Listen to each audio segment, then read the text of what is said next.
तो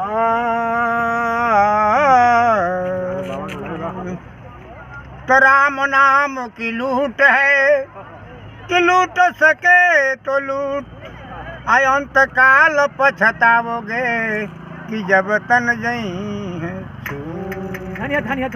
देखी कैसे भक्ति बा। तो काहे अरे माया में भुलाइल बड़ तोता हो, खोता छोड़ के जाए के परी। काहे माया में भुलाइल बड़ तोता हो, खोता छोड़ के जाए के परी।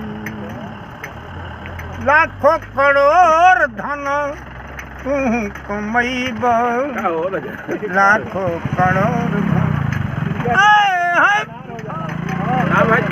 लाखों करोड़ धन तू कमैब। राजा रंग होई है चाहे हर जोता हो, गोता छोड़ के जाए के परी। काहे माया में भुलाइल बड़ तोता हो, गोता छोड़ के जाए के परी।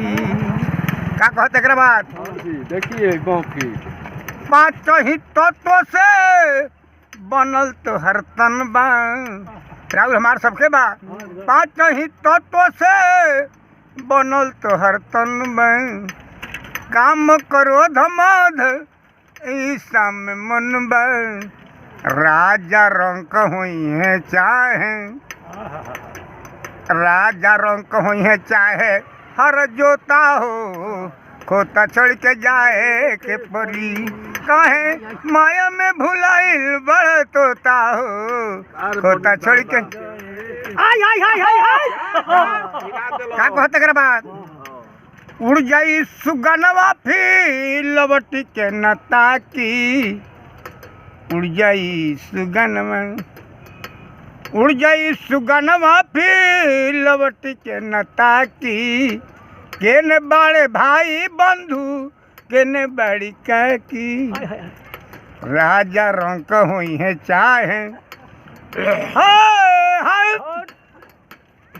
बेला लगा दिल का ना हुआ। हाँ ठीक है राजा बना रही रंग होली है चाहे हर जोता हो, खोता छोड़ के जाए के परी। माया में भुलाइल बड़ तोता हो, खोता छोड़ के जाए के परी। है माया में भुलाइल बड़ तोता हो, खोता छोड़ के जाए के परी। अपन नाम बता दे। राजेश्वर पांडे, धर्मपुरा।